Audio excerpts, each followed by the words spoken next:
Buen día. ¿Cómo andan? Buen día, profe. ¿Cómo están? Hola, profe, buenos días. Buen día, profe. ¿Qué tal? ¿Cómo va? Vamos acá afinando. Buen día a los que saludan por el chat también. Vamos.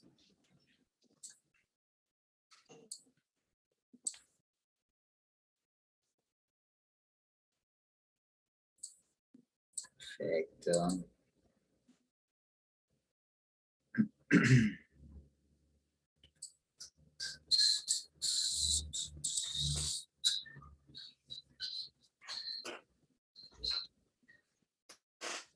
Ahí vamos.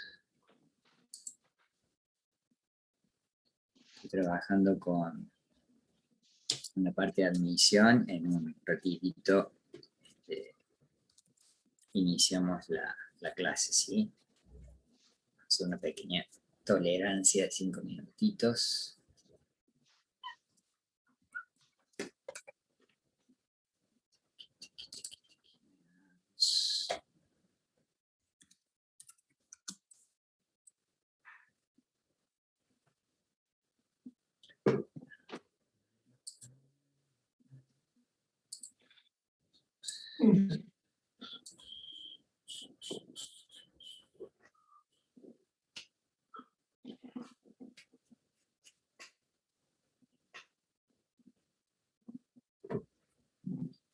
Paso aprovecho para armar el mate.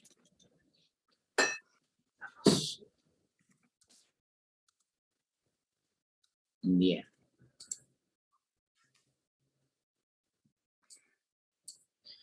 Bueno, muy bien. Siendo ya las 8:05 pasaditas, vamos a ir iniciando. Igualmente yo voy admitiendo al resto de la gente. Vamos. Un buen mate que hace frío, dice Gaspar, es de verdad. Aparte ayuda, aparte de calentar el cuerpo, ayuda a activar las neuronas en mi caso. Me hace bien el mate. Me despierta en realidad. Entonces, por eso activa las neuronas. Bueno, muy bien. Les cuento. Primera intención, que me consulten sobre si tienen alguna duda o alguna inquietud sobre lo que vimos de tiro oblicuo la semana pasada o tal vez de temas anteriores. Hacemos este pequeño espacio, digamos, de consultas sincrónicas, lo que necesiten preguntarme. Hola, profe, buen día. Buen día, ¿cómo estás, Ramiro?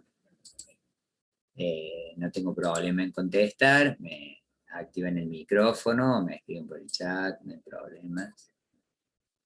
Y pasado este pequeño momento, este pequeño intervalo, ya arrancaríamos después con la parte, digamos, de continúo en realidad con movimiento en el plano, está bien, pero ya es relacionado a un movimiento circular. En un plano cartesiano X y de nuevo, pero movimiento circular. Y con eso, ya, si Dios quiere, estaríamos terminando con la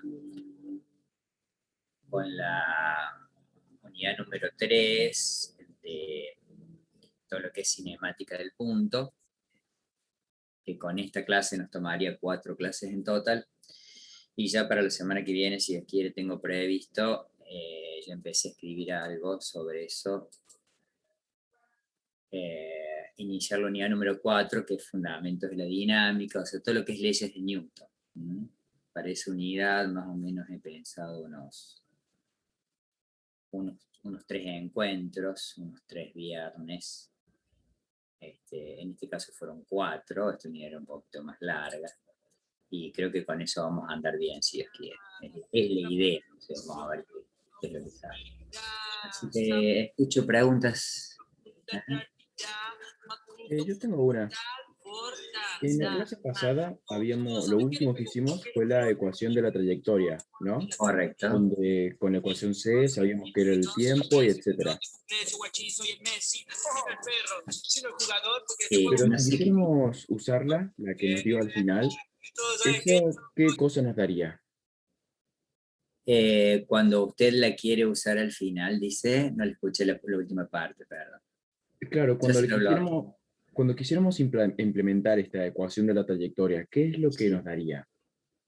Y usted haría de cuenta de que está emulando el movimiento del proyectil franco, es decir, que si usted pone el plano cartesiano XY, X en abscisa y en ordenada, usted estaría encontrando, como decirte, todos los puntos de la trayectoria. Para cada corrimiento X, la altura a la cual se encuentra ahí. Para un nuevo corrimiento X, a qué nueva altura se encuentra el proyectil. Entonces Ah, usted ya va veo. sacando varios puntos francos de coordenadas XY, y luego si usted esos puntos, como le enseñan los profes de matemática en la facu, los une con una curva suave o continua, usted obtiene esa función parabólica de ramas para abajo que estaba pintada de color celestito, ¿te acuerdas, Franco? Eso Sí, sería. está bien, gracias. No, por favor. Ahí Facu le decía Santi Micro, yo no sabía quién era el que estaba hablando, porque justo aparecía Santi y aparecía Franco y no había visto bien quién levantaba la mano. Digo, bueno, ya veo que le suele pasar, son los gajes del oficio. Bueno, muy bien. Entonces, vamos a iniciar la clase de hoy, si no hay más preguntas. Buen día para los que siguen saludando por el chat. El material que les subí yo ya el lunes pasado, un poquito tarde, tardecita noche ya, en el autogestión, es este que corresponde a la última parte de la unidad 3 y que, como les adelantaba recién, vamos a estudiar como dos tipos de movimientos diferenciados. El movimiento circular uniforme, que sería como la primera parte de la clase, que genera, por ser circular, una aceleración centrípeta y nada más que esa aceleración centrípeta. Y si ese movimiento no categoriza como circular uniforme, sino que es un movimiento circular que está acelerado, entonces, en combinación con esa aceleración centrípeta que estudiamos en el primer cuerpo de la clase, aparece en lo que sería la aceleración tangencial, que puede desacelerar o acelerar precisamente, tangencialmente a esa partícula, y sería como el segundo momento de la clase, un movimiento a lo mejor tan real como el primero, pero con otra forma de explicar el fenómeno, digamos, ¿cierto? Entonces, esa es la idea, ¿no? Un segundo.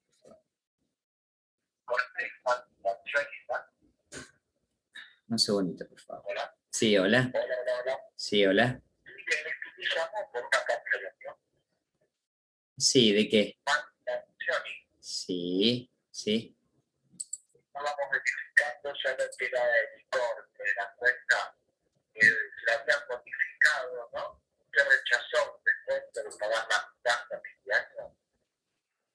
¿De qué me está hablando, estimado perro?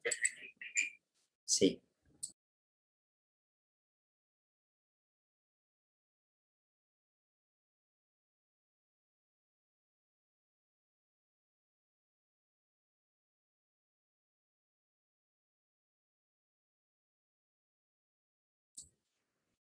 Disculpen la interrupción.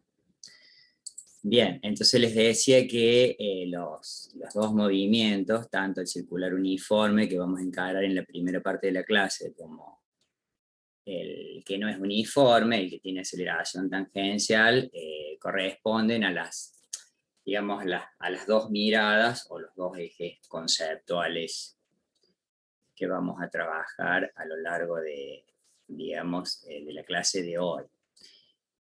El movimiento circular uniforme, que sería el primero que vamos a investigar, vamos a ir avanzando sobre eso ahora, es un movimiento, por dar un ejemplo, como muestra esta foto, que tiene este vehículo cuando ingresa en una trayectoria circular, podría ser el diseño de una rotonda, por ejemplo, y copia siempre un mismo carril. ¿Está bien? es decir, que se encuentra siempre a la misma distancia radial R, por decirlo de alguna manera, ¿no? De manera geométrica. Entonces, si este vehículo ingresa a esa rotonda con una velocidad v supuesta constante, en módulo, digamos, es decir, ingresa, suponete, siempre a 20 kilómetros por hora alrededor de la rotonda, ese vector velocidad, en realidad, que tiene, es constante en módulo, porque siempre va a tener 20, 20, 20, 20, 20, 20 en cada punto, pero tiene una dirección y sentido variable, es decir, tiene un tita que va cambiando en el tiempo, porque de repente el tita acá es de esta manera. Está bien, ya te voy a atender la pregunta, Franco. Y suponete, en un punto diametralmente opuesto, el tita sería para el otro lado, es decir, a 180 grados. Entonces, una de las características importantes que tiene este movimiento circular uniforme es que en esa trayectoria circular que describe, digamos, el vehículo, aparece siempre una aceleración centrípeta que apunta hacia el centro. Entonces, lo raro, digamos, es cómo puede ser que si sea circular uniforme tenga aceleración, ¿no? Esa sería como lo, lo distinto del MRU, porque el MRU, al ser un movimiento rectilíneo uniforme, la velocidad era constante, pero no era constante el módulo y tampoco cambiaba el tita. Pero en este caso el tita se observa que como esta velocidad decía siempre tangente a la trayectoria, en este punto es así, pero en este punto será para allá, en este punto será para el otro lado, en este punto será para acá, entonces ese tita es variable. Sí, decime, Franco, lo que me querías consultar. Perdón, estaba viendo este ejemplo y se me ocurrió la pregunta, ¿hay alguna forma, o vamos a ver una forma de calcular cuál es la velocidad máxima de un objeto según su peso o su masa, antes de que la inercia al final le haga un efecto? Por ejemplo, Ponete, para decirlo más prolijamente, sí, o más científicamente, vamos a estudiar, por ejemplo, la posibilidad de una velocidad máxima antes de que este objeto, por ejemplo, derrape o deje de copiar una trayectoria circular, sería la pregunta más como afinada. ¿Esa es la intención, Franco? claro, exactamente. Sí, quizá, casualmente al final de este material hay parte de eso, hay una cuenta hecha. Ok, ¿No? gracias. Por ejemplo, para un vehículo te pide calcular la velocidad máxima a la cual debe entrar en una curva, digamos, a los efectos de que no derrape. Esa sería la idea, ¿sí? Hay un ejemplito resuelto casualmente en este material, así que ahí vamos a poder compartir eso y si aún persiste alguna duda, me lo consultas, ¿ok? Ok.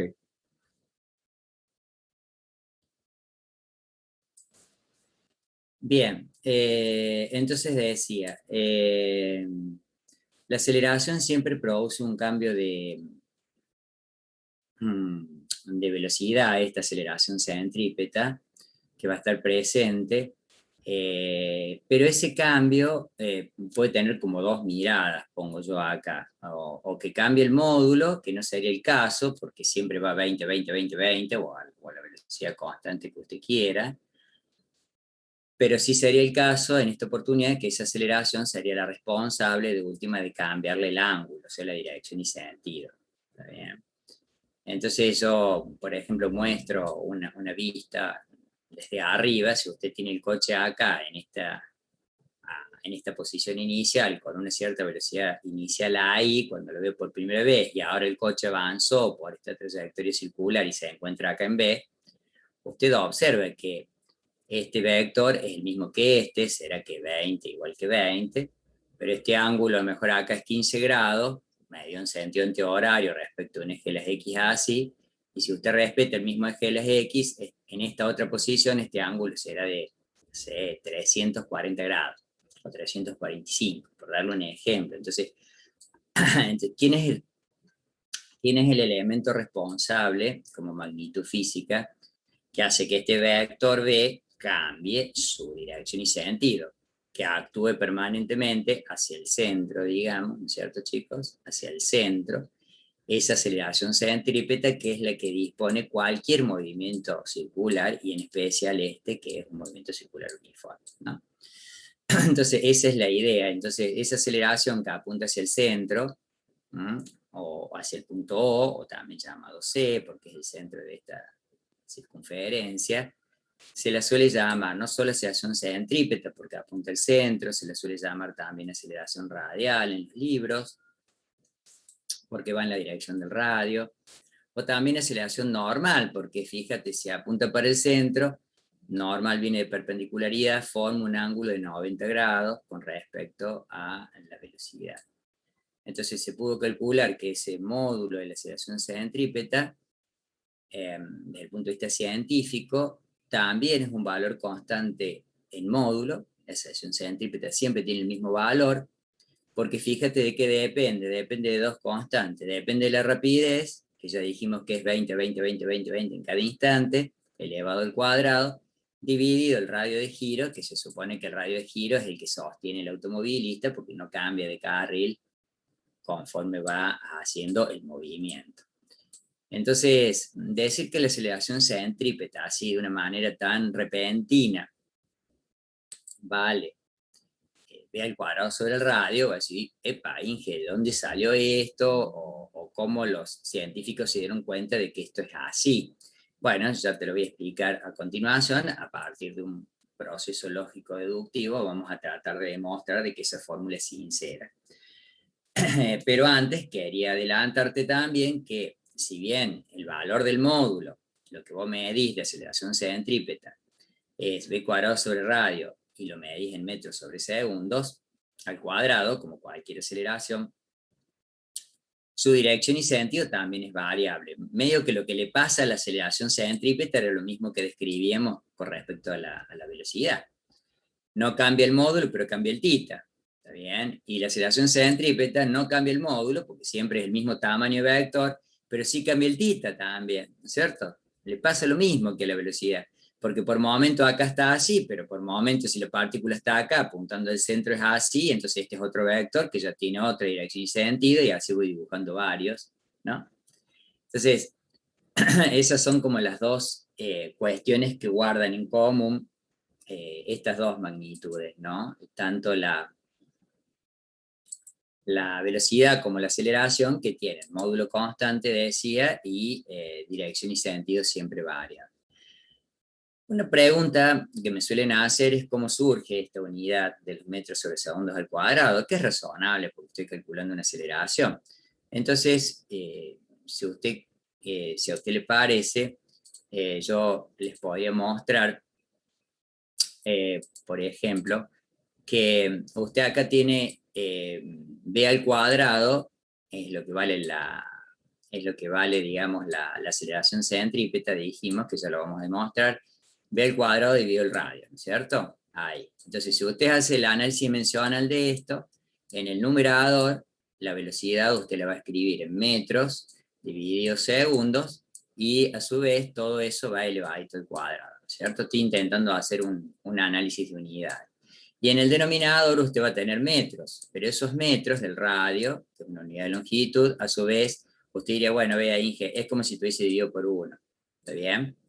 Entonces, si opera ese numerador, en el numerador acá le va a quedar metros sobre segundo elevado al cuadrado, distribuyo la potencia, pongo un metro cuadrado arriba y pongo un segundo al cuadrado abajo, y abajo me sigue quedando el metros, digamos, dividido por 1. ¿Cierto? Bien, entonces, ¿qué ocurre? Ocurre que este cuadrado que está acá del metro se tacha con este metro. ¿Está bien? Porque siempre en una fracción de fracción, esta es una fracción de un par de fracciones, en una fracción de fracción se simplifican numeradores con numeradores, así nos enseñaron los profes de matemáticas, y los denominadores con los denominadores. Ahí voy, Quintana, con lo que me pregunta. Entonces, si usted acá hace producto de extremos, ¿está bien? Yo digo, voy a hacer metro multiplicado por 1, bueno, eso acá a mí me va a cargar metros. ¿Está bien? Y ese producto de extremos es lo que uno pone siempre en la parte de arriba, que es el numerador. ¿Estamos de acuerdo o no? Y cuando usted haga acá producto de, supóngase, medios, que sería esto otro que está acá, es lo que usted pone en el denominador. Entonces acá le va a quedar, y bueno, este metros cancelado termina siendo 1 por segundos al cuadrado. Finalmente, acá le quedaría a usted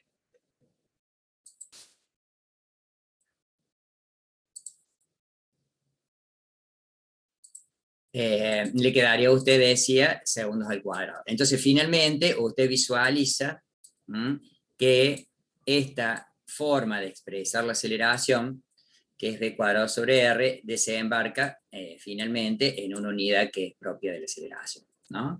Eso sería como para ver bueno, que si bien usted tiene una forma caprichosa, y ya vamos a explicar por qué tiene caprichosa en algún punto, por qué adopta esta forma la aceleración centrípeta, pero por lo menos desde el punto de vista de las unidades, cierra perfectamente que lo que estamos calculando es una aceleración.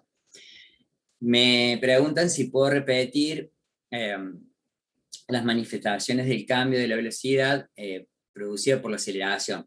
Si la velocidad cambia, en ese caso, María de la Paz, es porque existe una aceleración. Entonces, no hay cambio de velocidad si no hay aceleración.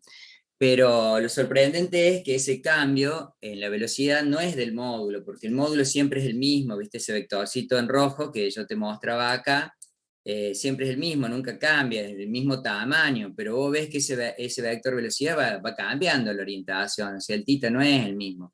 Acá estará 0 grados, acá estará 180 grados, acá estará 90, acá estará 270, ¿comprende? Entonces, ¿quién es el responsable de que este θ cambie de esta velocidad? Y la presencia de una aceleración. ¿Y cuál es la aceleración que hay en un movimiento circular? Lo dicen todos los autores de física, la que yo acabo de expresar, que es la aceleración centrípeta, la que apunta siempre hacia el centro. Esa aceleración que apunta siempre hacia el centro haría que la velocidad vaya instante contra instante cambiando de dirección y sentido. No sé si te puede ayudar, estimada María de la Paz. Si no, repregúntame, no tengo ningún problema. ¿Sí? Perfecto. A partir de acá, entonces, nos quedaría demostrar de que esto es sincero. Para demostrar que esto es sincero, la mayoría de los libros de física proponen como dos razonamientos lógico-deductivos, que yo lo llamé acá el primer razonamiento, el apartado A, y el segundo razonamiento, el apartado B. Sacar de este razonamiento A alguna conclusión, sacar del razonamiento B otra conclusión, como juntarlas para finalmente ver si desembarcamos en esta expresión de que AC vale B cuadrado sobre radio. Entonces, por un proceso físico-matemático, yo sé que la aceleración, por definición, lo vimos hace ya más o menos 21 días atrás, en el primer material de cinemática en el punto, la aceleración instantánea es el límite, cuando delta t tiende a 0, de la variación de la velocidad en el tiempo. Esto se expresa vectorialmente, porque este cociente incremental es un vector, que es la variación de la velocidad, que es estado final menos estado inicial de ella, sobre un escalar, que es el tiempo, ¿no es cierto? Entonces, vector de escalar da vector. Y a esa fórmula, en realidad, le proponemos hacer como una doble adaptación.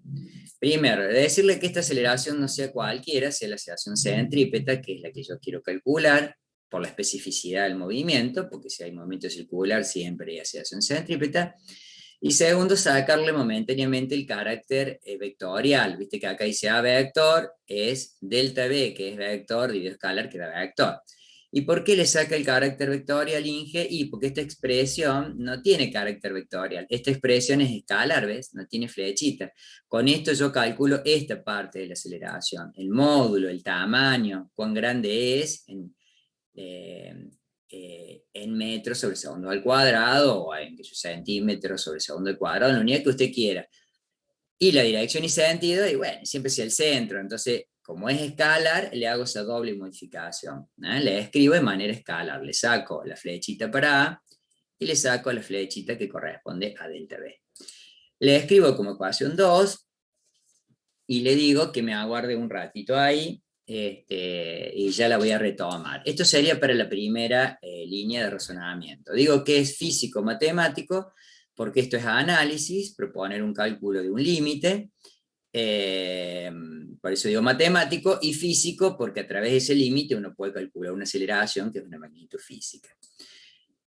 La otra línea de trabajo, recordala esta formulita, yo se la retomo en un ratito, que es la conclusión de la primera parte. La otra línea de trabajo, que es la parte B, se basa en un aspecto relacionado con un trabajo vectorial, digamos. Yo sé que acá arriba tengo la diferencia de dos vectores para visualizar el delta B, digamos, o la variación de la velocidad. Entonces me concentro en eso. Si delta B es un estado final menos un estado inicial de estas velocidades, esta resta a lo mejor es más simpática tomarla como suma, diciéndole que este vector se haga el negativo, el B0 se haga el negativo de B0. Entonces un signo más que anticipa un menos, sigue dando un menos, yo de acá puedo escribir aquello. Entonces, pero en vez de proponer una resta de dos vectores, propongo, o sea, una resta entre B restado a B0, propongo una suma entre B y el negativo de B0. Eso sería básicamente. Entonces me vengo a esta figura que yo les mostraba en parte recién, como decirte, noto que la partícula en el instante inicial está en A, T sub 0, en A, y en un instante final T, qué sé yo, en B. Entonces, en A yo tendría una velocidad tangente a la trayectoria, ¿ves? Ese vector en rojo que se ve ahí en el autito en la rotonda, visto desde arriba esto, ahí está. Y al cabo de un cierto tiempo T, yo lo tengo al vector, el mismo vector, del mismo tamaño y todo, pero decía, si acá tengo un θ 0 que es así, me explico, ¿no? De apenas 15 grados, acá tendré a lo mejor un θ final de, qué sé yo, 345, ponele que falten otros 15 para llegar a los 360. Para tener un ejemplo, ¿cierto? Entonces ahí yo observo de que esta velocidad no cambio el módulo porque el tamaño es el mismo, pasado por escala, pero sí vario ese ángulo. ¿Y por qué vario? Seguramente, y porque en todo momento acá actuó esa aceleración centrípeta que es la responsable de que la velocidad o cambie el módulo, ¿está bien? Y no cambie la dirección y sentido, o no cambie el módulo y cambie la dirección y sentido, que sería este caso. Lo cierto es que para cuando esté en A, el radio se lo puede llamar como R0 y la velocidad V0 porque corresponde al tiempo T0. Y cuando está en B, al radio se lo puede llamar, aunque es el mismo radio, R es el mismo en módulo, pero también es otro vector que se ha corrido, ¿no es cierto? Y la velocidad V. Entonces, como ese vector se ha corrido, ha barrido en realidad, ese vector radio, ha barrido un ángulo que lo vamos a llamar delta θ. ¿Está bien? Así lo proponen la mayoría de los libros. Y en ese barrido que genera R, si usted mira por primera vez la partícula acá y después la mira allá, va a decir, uy, también se desplazó, Inge, este valor. ¿Y cuánto es lo que se desplazó? Y se desplazó un cierto delta R. ¿Estamos de acuerdo? Que sería el vector de desplazamiento. Es como si usted la viera por primera vez acá, se tapa los ojos y la ve allá, bueno, se movió de acá a acá, listo, vector de desplazamiento, aunque la trayectoria habría sido la celeste. Bueno, bajo esa mirada se te forma este primer triángulo. Este triángulo 1 que está relacionado con la variación de posición. Posición inicial R0, posición final R, variación de la posición delta R. Este sería un primer triángulo que estamos mirando desde este razonamiento B, el segundo razonamiento. Pero también existe un triángulo 2 que está relacionado con la variación de la velocidad y tendrá que ver con esta formulita, que a B le quiero sumar el negativo de B0. Entonces fíjate, si vos agarraras acá el vector, por ejemplo B, agarras el vector B y lo bajas paralelamente, ¿no? Lo bajas paralelamente a su dirección y sentido que tiene ahí, ¿no? Y lo dibujas por acá, ¿ves? Lo dibujo por ahí, pasadito por escala. Ten en cuenta que este vector que está acá, yo con un par de escuadras puedo hacer ese trabajo, puedo bajar una línea paralela a otra, pongo una escuadra acá y pongo la otra así, voy bajando los cantos, ¿viste? Voy bajando y esta dirección, los 3,45, lo pongo acá. Point, y pongo el tamaño del vector. Y a continuación de B, hago lo mismo con B0, con estas mismas escuadras, pongo así, bajo, tiqui, tiqui, tiqui, tiqui, tiqui, y escribo acá, a continuación del B que yo dibujé, pongo B0. Si yo uniera este punto de salida de B con este punto de llegada de B0, tendría B más B0. Yo estaría sumando el vector B con el vector B0, pero yo no quiero hacer eso. Yo quiero sumarle a mi vector B el negativo de B0, de acuerdo a esta cuenta promulgada por 3. Bueno, excelente. Entonces, ¿qué voy a hacer para AB sumarle el negativo de B0? A B0 le voy a decir, date vuelta, gírate 180 grados. ¿Vos sos B0? Sí. Bueno, yo quiero el negativo de usted. Bueno, mi negativo sería este mismo vector, del mismo tamaño, pero orientado en sentido contrario. Entonces yo ahora, teniendo a B y teniendo el negativo de B0, les voy a proponer, como decía acá, sumar B con el negativo de B0. Cuando sume B con el negativo de B0, yo tendría que salir del punto de aplicación del primero e irme al extremo del último. Y ahí obtengo el delta B. Este delta B, que yo lo escribo como B más menos B0, es lo mismo que poner B menos B0. ¿No es cierto? Que es este vectorcito celeste. Entonces, entre estos tres lados, yo armo otro triángulo, que yo lo llamo triángulo 2 para diferenciarlo precisamente del triángulo 1, y ese triángulo 2 está relacionado con variación de velocidades, así como el triángulo 1 está relacionado con variación de posición. Bien, ¿qué lados tiene el triángulo 1? R y delta R y otro R. ¿Está bien? ¿Qué lados tiene el triángulo 2? B y otro B, que es el mismo, como el lado, ¿no? Como el lado. B y el mismo B, porque no cambia, porque es 20. Y este valor que es la variación de la velocidad, ¿cierto? Pero también, si usted observa, comparten un delta tita. A ver cómo sería esto que comparten un delta tita. Viste que acá había un ángulo de barrido desde que el radio pasó de esta posición a esta nueva posición. Bueno, entonces, acá aparentemente ese ángulo de delta tita se reproduce. Y la pregunta es ¿por qué? ¿Por qué se reproduce ahí delta tita? A ver, ¿qué hay para ver que pueda ayudar a esto? ¿No es cierto? Bueno, lo siguiente hay. Fíjate, si entre este lado y este lado está contenido delta tita, por lados perpendiculares es una propiedad de la geometría que usábamos mucho en óptica geométrica, que usamos ahora, vamos a ir usando en la unidad que sigue cuando veamos partículas que se mueven en planos inclinados para descomponer el peso. Vamos a usar la teoría geométrica de los lados perpendiculares. Voy a decir, fíjate, este lado que está acá es perpendicular a este, porque si la velocidad acá es tangente, los dos son perpendiculares. Entonces, si yo marco con una rayita este de acá y con una rayita su perpendicular, este que tiene marcado una rayita ahora que es B0, yo le pondría la rayita ahí a este lado. ¿Está bien? Agarro el segundo lado. Este lado es perpendicular a este otro. Lo marco con dos rayitas este y lo marco con dos rayitas aquel. Entonces su pariente que está acá lo marco con dos rayitas que es B. Entonces, si entre el lado que tiene una rayita, que es este, y entre el lado que tiene dos rayitas, que es este otro, está delta tita, entre el lado que tiene una rayita, que es este, y el que tiene dos rayitas, que son los perpendiculares, también se reproduce delta tita. Esa propiedad de la geometría es, qué sé yo, tan vieja como la vida misma de los seres humanos, ¿no? Son cosas que uno ha aprendido, vaya a saber cuándo, ya en el nivel medio de educación, en los primeros años de matemáticas, y bueno, y la seguimos disfrutando acá en la facultad, ¿no es cierto? Pero no en esto. En óptica nos ayuda a resolver problemas, acá nos ayuda a entender este tema, nos va a ayudar a entender otros temas y a resolver otros problemas en dinámica, en, qué sé yo, en estática. O sea, aparece por todos lados.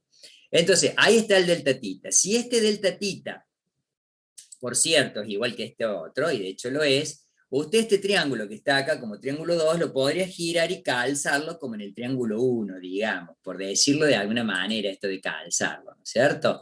Entonces vos agarras este triángulo, lo como que lo superpones en el otro, el 2 lo superpongo en el 1 y te quedaría como contenido ahí. Entonces ahí caes en la cuenta que aparece otra propiedad de la geometría que te dice, Inge, el triángulo 1 y el triángulo 2 son semejantes. Son semejantes, ¿sí? Porque comparten este mismo ángulo delta tita. Cuando al otro lo superpones, al 2 lo superpones al 1. Entonces, con esa semejanza de triángulo, vos podés hacer lo que se llama una relación de proporcionalidad entre los dos y decir, qué sé yo, por ejemplo, lo que yo pongo acá en la página 4, que delta B es al valor de B, como delta R es al valor de R. Entonces venite acá, suponete, si este triángulo lo agarraste, lo giraste y lo calzaste acá, vos vas a decir, este delta B, que tiene ese triángulo 2 puesto ahí, es a uno de sus lados, B, como delta R, que sería lo opuesto de delta tita, es a uno de sus lados, R. Repito, delta B, que sería lo opuesto de delta tita, es a uno de sus lados, para colmo tiene los dos lados iguales, le pongamos B, como delta R, que también es lo opuesto a tita, es a uno de sus lados, que es R. Todo lo pongo ya no vectorialmente, porque estoy analizando los triángulos como figuras, y los triángulos como figuras tienen lados, y los lados se miden en metros, en este caso, en el triángulo 1, en metros sobre segundo, en el que tiene velocidad, pero tienen un valor numérico, son lados, no pueden ser ceros, no pueden ser negativos esos lados, pero son lados, ¿está bien? Entonces, escribo el delta B sobre B igual a delta R sobre R. Y acá decido despejar delta B. Para hacer eso, paso el B multiplicando del primero al segundo miembro. Y escribo esto. Y cuando escribí esto, que es 4, es como que yo termino la segunda línea de razonamiento, que es el apartado B, para poder demostrar la aceleración centrípeta. Entonces, he sacado dos conclusiones grosas que ahora las quiero como entrelazar, las quiero juntar. En el apartado A, que fue lo primero que hice, que fue el razonamiento físico-matemático, yo llegué a esta conclusión, de que la aceleración centrípeta es un límite cuando el intervalo de tiempo tiende a 0 de este cociente delta B sobre delta T. Y en esta otra expresión yo logré averiguar, en la que hice por el razonamiento B, con vectores, logré averiguar quién es el delta B, por esa relación de proporcionalidad, y lo despejé. Entonces, ¿qué nos gustaría ahora hacer a los que escriben libros de física y al profe que está explicando eso precisamente, lo que escriben los autores de física? Reemplazar este delta B por 4. Reemplazar ese delta B que aparece en la formulita 2 por 4. ¿Y quién es 4? Esto que yo acabo de despejar de esa relación de proporcionalidad. Entonces, fíjate cómo te queda AC. Finalmente, si reemplazamos 4 en 2, esto que acabo de obtener en la fórmula anterior, te va a quedar que AC va a ser un límite para delta T que tiende a 0, de un cociente incremental, pero acá arriba, en vez de poner el delta B, la variación de la velocidad respecto al tiempo, pongo delta R sobre R multiplicado por B. ¿Está bien? Y acá, nuevamente, tengo una fracción de dos fracciones, como yo expliqué recién en la pizarra, ¿no es cierto? En donde arriba como fracción tengo delta RB dividido R, y abajo tengo delta T dividido 1. Acá hay un dividido 1. Entonces de vuelta voy a hacer producto de extremos para poner en el numerador. ¿Cuánto valdría el producto de extremos? B por delta R es B delta R multiplicado por 1, bueno, B delta R. Carga en el numerador. Y después voy a tener R por delta T. Y R por delta T, que me va a dar, chicos, precisamente R delta T, que carga en el denominador. Y tengo la expresión 5. ¿Vamos bien hasta acá? ¿Me van entendiendo? Ya casi estamos llegando a la formulita de la aceleración centrípeta. ¿De dónde sale esa variación del tiempo, Augusto? De la definición de aceleración. Lo que vimos ya hace como 21 días atrás. Fíjate de acá, Augusto. Fíjate, yo te vuelvo a ese punto. Cuando vos definís aceleración, Augusto, vos pones el límite para delta T que tiende a 0 de la variación de la velocidad en el tiempo. De ahí está, es propio de la definición. No sé si te ayudé con esa explicación, estimado. Y después yo le reemplazo la variación de la velocidad en el numerador, ¿eh? En el numerador de esta expresión reemplazo la variación de la velocidad, pero el delta t te queda a vos, ¿viste? Y reemplazar la variación de la velocidad es que yo digo, bueno, le voy a poner acá, en vez de delta v, el delta rb sobre r. ¿Ok? Perfecto. Bien, entonces estamos entendidos. No, por favor, para eso estamos, para ayudar. Bien, entonces ahora me queda este 5, que está lindo, y que me permite ya pensar en un cálculo de límites. ¿Qué? ¿En física vas a calcular límite, Inge? Y bueno, sí, precisamente. Para eso estudiamos matemáticas, para aplicarlas en otras áreas de conocimiento. Si no, la matemática por la matemática misma, estudiarla es aburrida, ¿no es cierto? Entonces, mira, seguramente has visto límites ya, aguardo respuesta. Porque en los otros grupos, en Sí, otro profe. grupo que enseño me dijeron que sí. Bien. ¿Y han visto la propiedad del límite? El límite de una constante por una función es igual a la constante por el límite funcional. ¿Se acuerda de esa propiedad? Está Sí, escrita acá. se simplifica el límite en la constante, digamos que era constante sola. Claro, es como que si la constante, en realidad, cuando usted tiene el límite para x que tiende a de una constante k, ponele, yo le llamo k a la constante por la función, es como que usted saca la constante afuera del límite, la pone acá y multiplica por el límite funcional de lo que le quedó. Esa es la idea, ¿no es cierto? Entonces, ¿por qué usted trae a colación, ingeniero, esta propiedad? Porque mira, en la fórmula 5, B sobre R es una constante, porque la rapidez es siempre 20, 20, 20, 20. El radio es siempre el mismo, el mismo, el mismo, el mismo. Entonces queda una constante y otra constante. Una constante. Es como si usted tuviera acá en 5. B sobre R multiplicado por delta T sobre delta R. Entonces ese B sobre R, que opera como constante K, ahí, que está multiplicado al delta R sobre delta T, le digo, ándate afuera.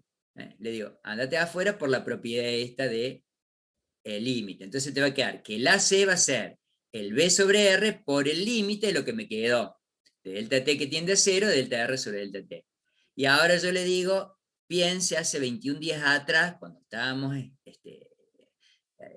iniciando la cinemática, ¿qué significa el límite? Cuando el intervalo de tiempo tiende a 0, ahora de la variación de la posición en el tiempo. Porque acá el delta R representa la variación de la posición. Antes decíamos delta X, ¿no es cierto? Variación en X. Bueno, ahora un delta R.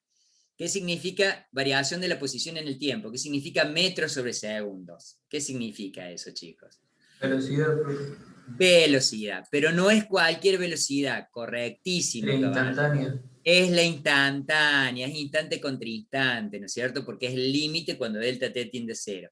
Y si eso es la velocidad instantánea, fíjate, estoy por acá, si esto es la velocidad instantánea, lo pongo como v, porque v es la velocidad instante contra instante, los famosos 20 kilómetros por hora. Entonces, si todo esto me representa mi v, vuelvo a la 6 y digo, AC va a ser el B sobre R que había sacado como constante multiplicado por todo esto que digo que vale B. ¿Y cuánto es B por B? B cuadrado, R por 1 es R, listo. Queda demostrada la formulita de que la aceleración centrípeta vale la rapidez al cuadrado de la partícula o del móvil dividido el radio. ¿Qué les parece? Profe, ¿puede volver rápidamente al paso anterior a ese? Fue justo ahí donde me perdí. Dale. ¿Me puede explicar El entonces la paso parte de anterior velocidad instantánea? sería por acá, hasta acá. ¿Hasta acá entendió? Sí, sí, hasta ahí perfectamente. Después Bueno, la entonces mira, velocidad y el radio se van. no es que se van en No, no se realidad. van, se sacan del límite. Los colocamos afuera del límite por esta propiedad, que el límite de una constante por una función es la constante por límite funcional. Lo pongo acá, no es que se me escapan, pero lo pongo ahí. Y Sí, esto, Franco, la variación de una posición en el tiempo, ¿qué es metro sobre segundo en física, Franco? Te pregunto. sí, de velocidad. Claro, había que Pero transformarle. cuando el Bueno, límite del tiempo tiende a 0, esa velocidad no es cualquiera, es la velocidad cuál entonces. sí, claro, a ver, es la velocidad instantánea, pero Exacto, es la velocidad que acá, es la velocidad que allá, que es la misma, porque fíjate, es la misma en módulo, mira por la introducción, ¿no es cierto? perdón que yo vuelvo, no es con la intención de marear, es B, es este B. Es la velocidad Sí. instantánea, ¿no? Que acá, que acá, que acá, que acá, que acá, que acá. Son los 20, 20, 20. Entonces, si eso es B, acá voy, ¿está bien? Si todo esto me representa B, me queda B sobre R multiplicado por B. B sobre R multiplicado por Sí, B por B, producto de potencia de igual base, se suman los exponentes, 1 más 1, 2, B cuadrado. B cuadrado sobre R. claro. ¿Estamos de Bien. acuerdo, Franco? Sí, sí, gracias, profe. No, por favor, estimado, por eso estamos. Bien, grosso, ¿no? Lindo, con pocas cosas, con un poco de análisis, un poco de vectores, bastante geometría. Bueno, la física es así, usa todas las herramientas que están en danza, que proporciona la matemática para poder, digamos, consolidar leyes físicas que representen ese fenómeno que estamos estudiando, ¿no? Bajo un modelo que es un modelo matemático, la fórmula es siempre un modelo matemático, y eso nos permite cuantificar y resolver problemas, en definitiva. Acá yo hago un pequeño pie de página porque te cuento que la aceleración centrípeta se puede escribir así, como dijimos desde la intro y demostramos que es así, pero se puede escribir también de otra manera con la formulita que está acá, que es la formulita 9. La aceleración centrípeta se puede también poner en términos de la velocidad angular. Velocidad angular elevado al cuadrado multiplicado por el radio. Y a vos te puede sorprender esto, de qué es la velocidad angular. Entonces se me ocurrió hacer un pequeño pie de página y explicar eso, qué es la velocidad angular. A lo mejor la tenés en mente, no muy bien consolidada, o sí, o ni te acuerdas. Bueno, entonces, sea cual fuera tu estado de situación respecto de omega, la intención de esta partecita de la clase, en este pequeño párrafo que yo escribo acá, es interpretar eso. Bueno, ¿qué es la velocidad angular? Si yo me vengo de nuevo a la foto esta, que está acá, para ponernos en situación, esta foto que está buena, y yo me paro acá, en esta parte del jardín, y veo el movimiento de este auto alrededor de la rotonda, ¿verdad?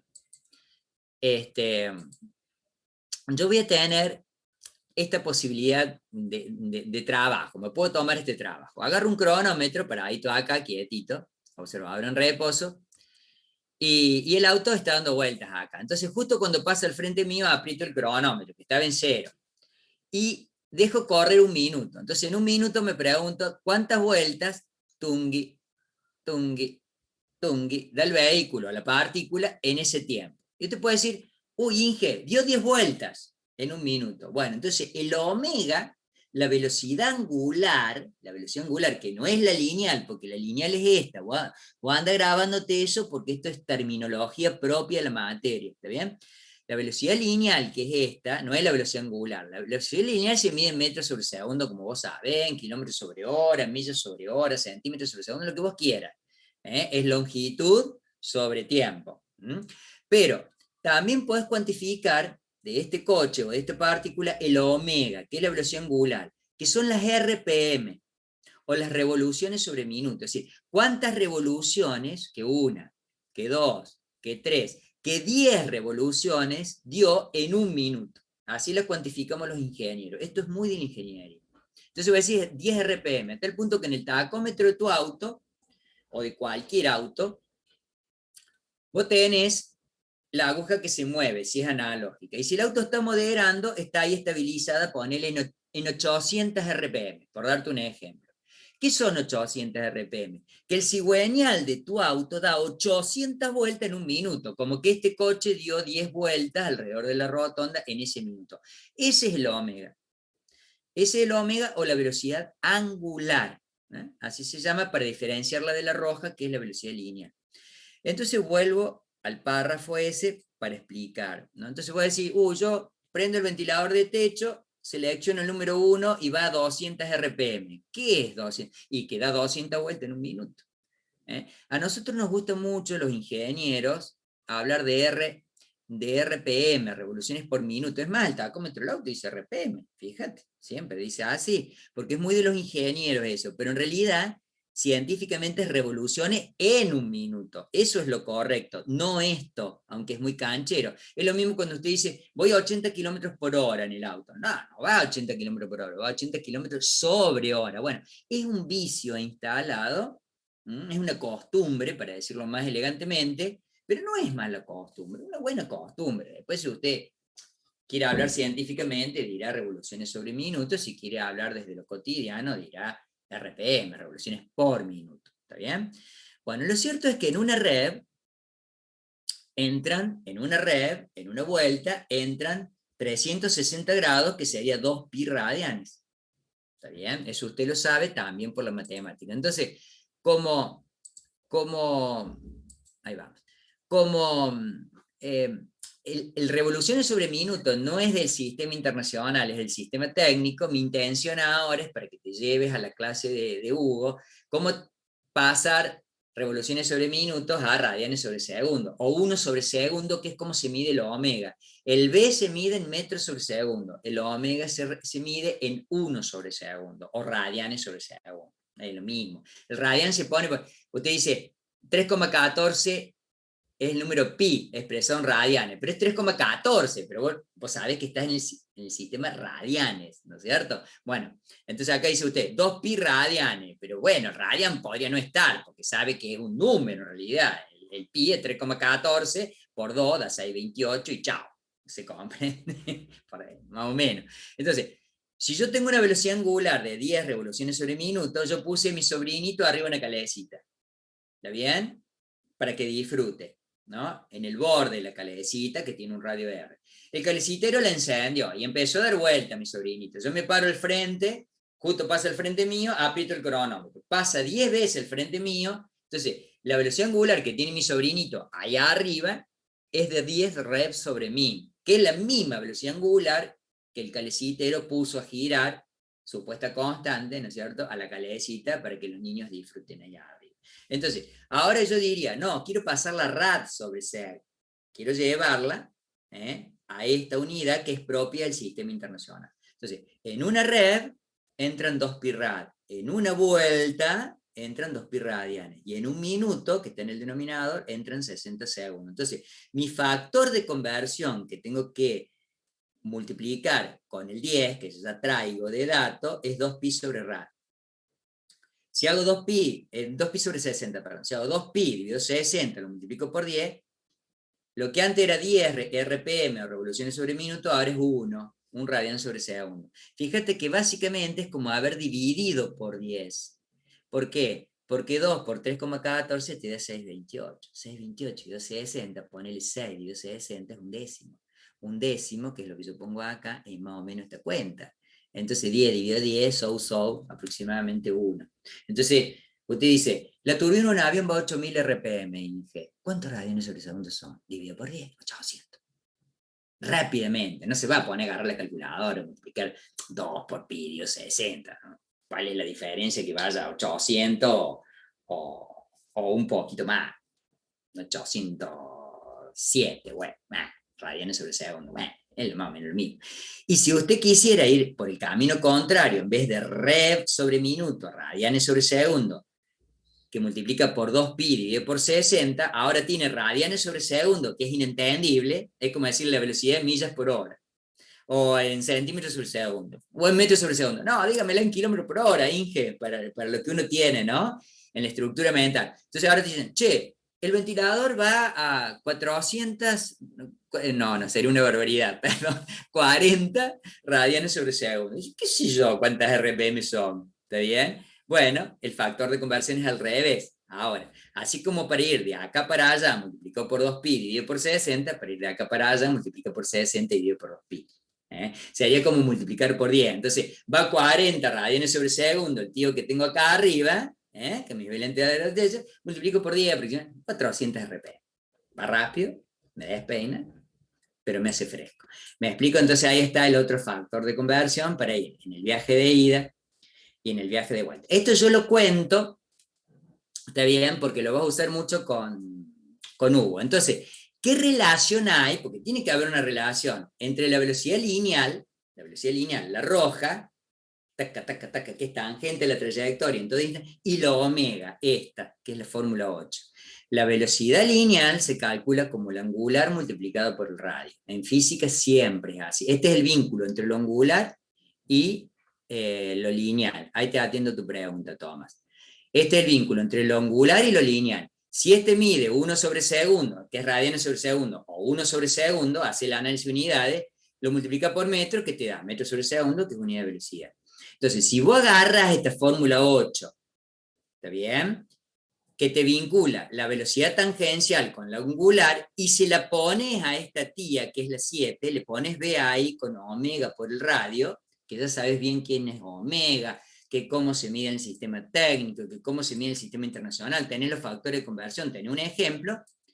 Entonces vos vas a tener que hace centrípeta, vos demostraste hace un rato, es B cuadrado sobre radio. Excelente, pero este B vinculado con omega es omega por el radio. Elevate al cuadrado, eso, porque está todo elevado al cuadrado, y divides por radio.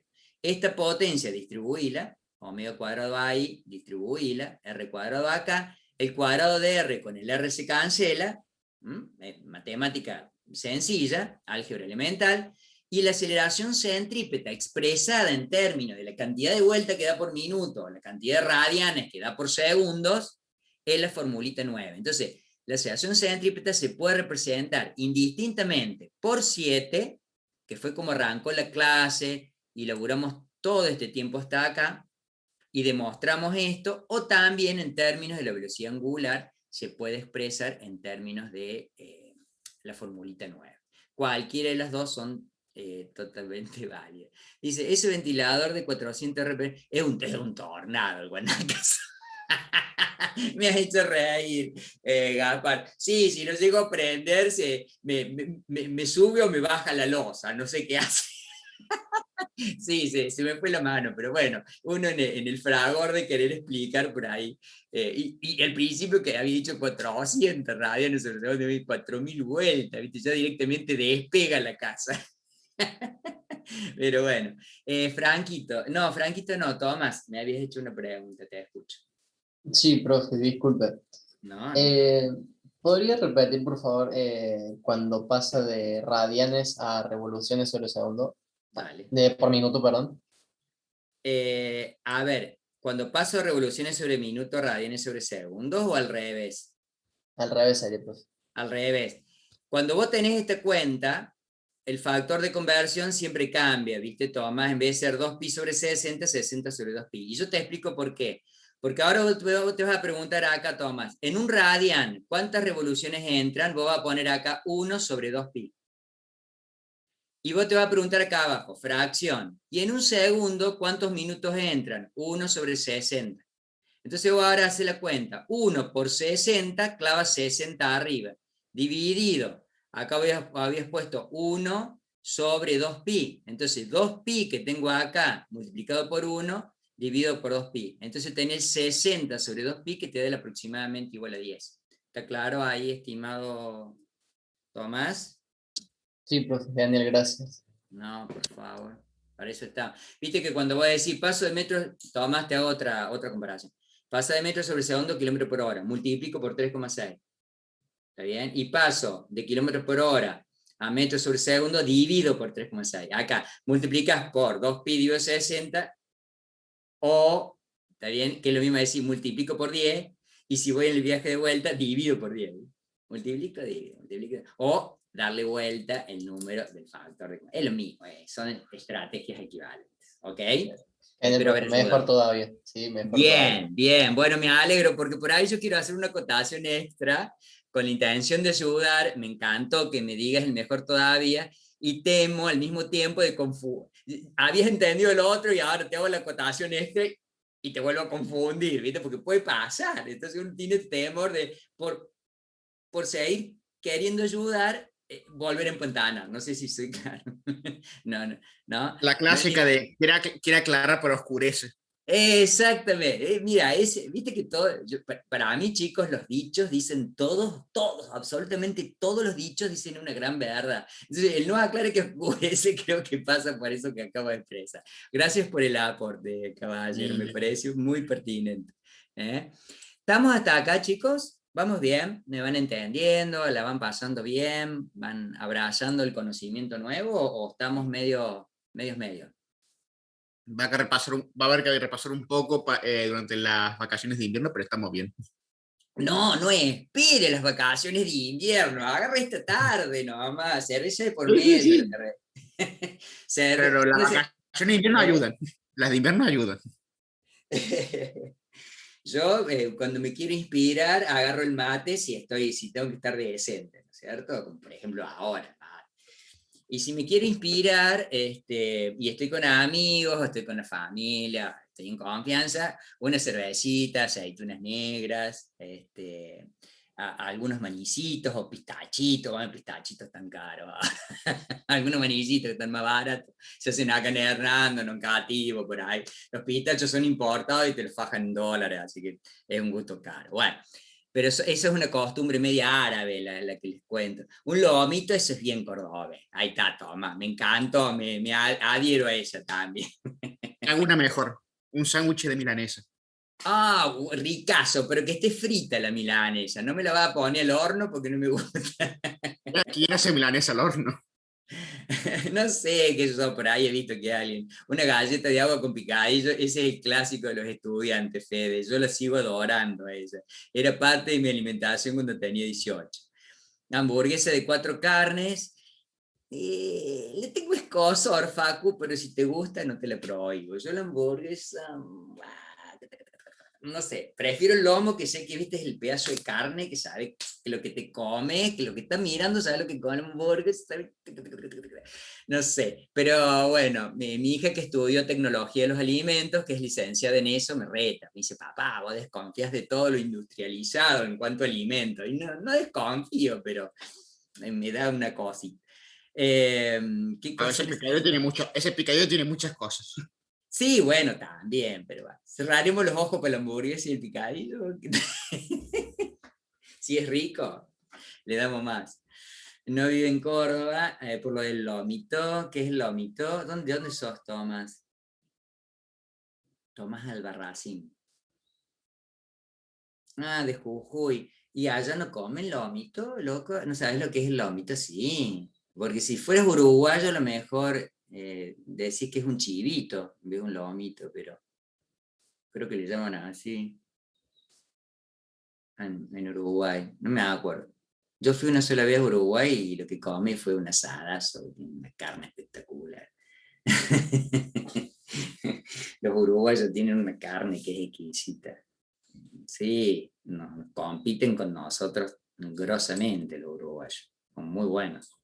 Nosotros tenemos la ventaja de tener buen pasto. ¿Cómo? Nosotros con la carne tenemos la ventaja de que tenemos buen pasto y bastante. Sí, sí. Si la vaca se cría en el campo y camina, es muy rica la carne. Si la vaca se cría en un feedlot y aparte del pasto le dan esos granos, ya simula la carne de cerdo, ¿no? Pero es una apreciación personal. No, a mí no me gusta. No es que sea así, esa es la calidad de la carne. Si la vaca está feliz, la carne es mejor, eso se sabe. Así que bueno, pero son cuestiones que las entienden más los agrónomos y los veterinarios. No me meto ahí porque no tengo ni idea.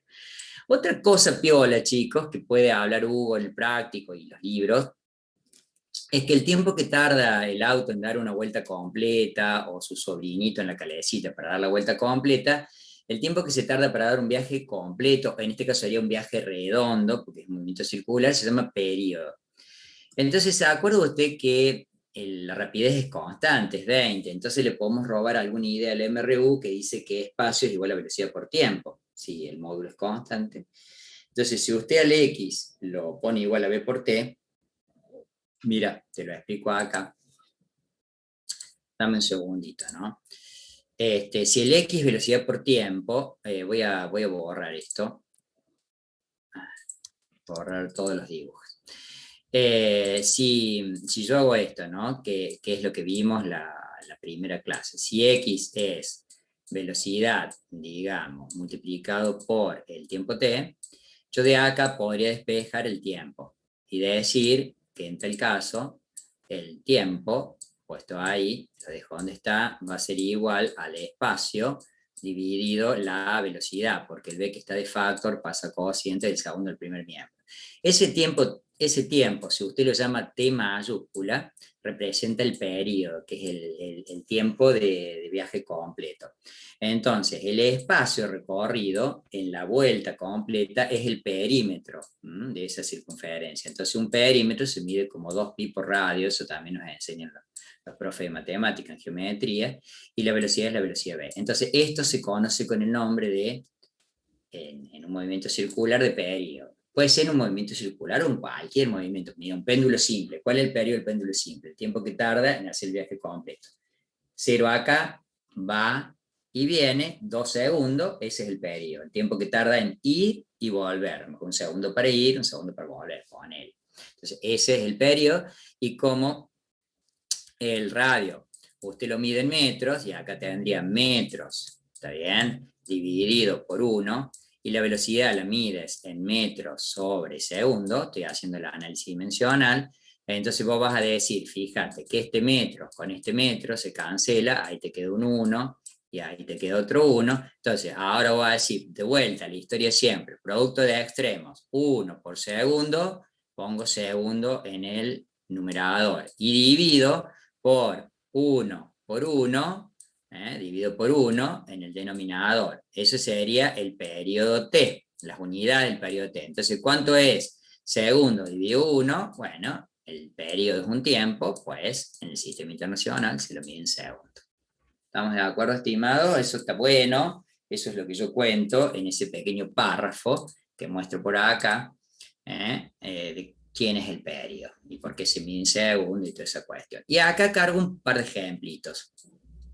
Este es un atleta que, como muestra la figura, se rotar un disco, el disco tiene la masa de 1 kilo y lo hace a lo largo, ahí hay un error, a lo largo de una, debe decir, me olvidé la U, de una trayectoria circular, ¿viste? Él está girando así con el disco previo a lanzarlo, ¿no es cierto? El radio, que es la distancia que va entre el disco y el eje, digamos, es de 1,06 metros, no es mi caso, porque no tengo el porte de este muchacho, que es grandotón, ¿está bien? Entonces dice que la velocidad de salida del disco, en el momento en que él lo lanza, esa velocidad tangencial, justo antes que lo tire, es de 20 metros por segundo, o sea, unos 72 kilómetros por hora, ahí yo multiplicaría por el 3,6, y entonces te pregunta, ¿cuánto vale la aceleración centrípeta? Justo antes que él lo tire, ¿cuánto vale la aceleración hacia el centro? Bueno, como te dan B y te dan R, está bárbara la fórmula 7. AC, B cuadrado sobre radio.